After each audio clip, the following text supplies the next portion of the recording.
It's time once again to check in on the current progress of Donald Trump's brain rot. Take a look at this. I'm not a Nikki fan and I'm not a Pelosi fan. And when I purposely interposed names, they said he didn't know Pelosi from Nikki, from Tricky Nikki.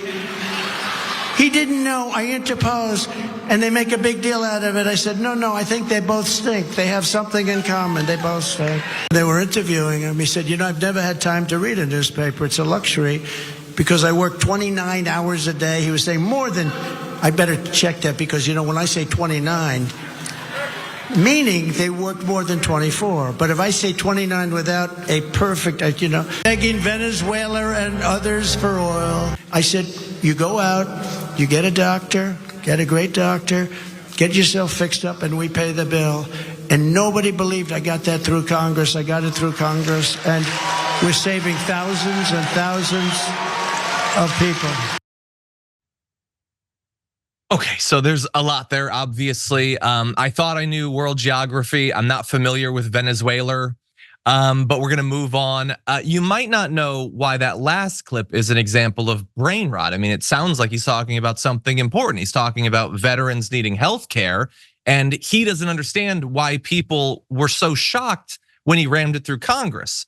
Well, that's because he didn't.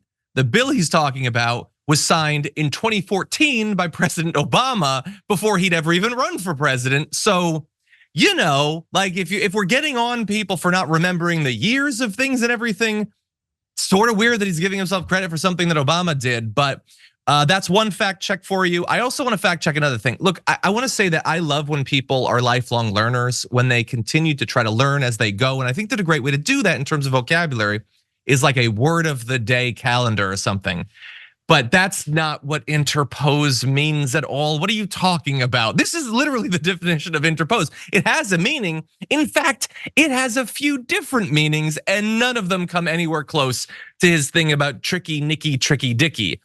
But anyway, those things aside, the reason that I wanted to play all of this, and Trae, I want your thoughts on this, is his defense against the fact that he can't do a speech without some bizarre tangent, some bizarre way that he swaps things. He thinks we're about to get into World War II. He thinks Biden is Obama, all that, is he did it on purpose.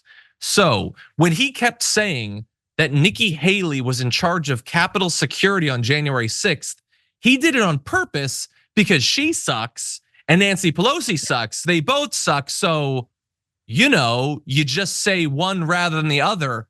And that is like a cartoonishly bad excuse for why he repeatedly got the names wrong. Just say that you misspoke or something, man. And I know that you can't do that. You can't cop to any flaw that you have because people might start to, get wise to the fact that your brain is leaking out of your ears. But that's not a defense at all. That's utterly pathetic. The only thing more pathetic is the people in the crowd that buy that as an explanation for why he keeps sticking his foot in his mouth. Trae, what do you think?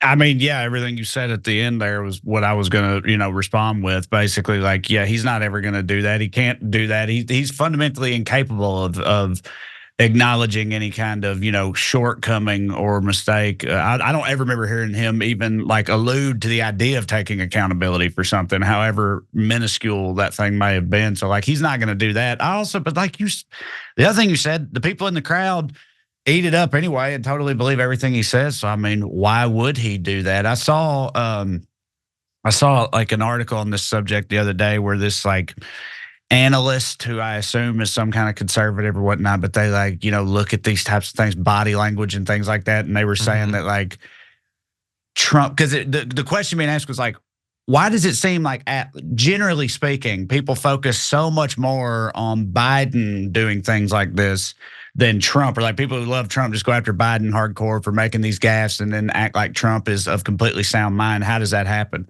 And this analyst was saying they thought it was because Trump exudes so much like brazenness when he's up there doing it. He just hammers right through these and never acknowledges them and doesn't seem to be put off by them at all. And it gives the impression that whatever he said was a thing he meant to say or whatnot. And that's why it like plays for people.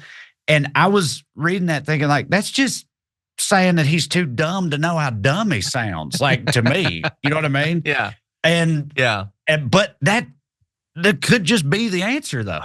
Like that plays for so many people. I don't know, but yeah, this whole, again, trying to push back on the Biden rhetoric by pointing out that Trump does the same thing is like, it's just not. It doesn't seem to make any kind of headway with people at all, despite the fact that Trump doing this is just the tiniest fraction of, the entirety of all the reasons why I think it would be a terrible idea to vote for this man or to have him be the president again. You know what I'm saying? It's like, it's the smallest little piece of the puzzle, whereas they're hinging almost all of their Biden argument on that, that same thing. So look, I could not agree more with you that it's utterly pointless to point it out. Yeah. But I have made that kind of my brand, is arguing for things that I think are objectively true, but it makes no difference whatsoever and it'll utterly change nothing.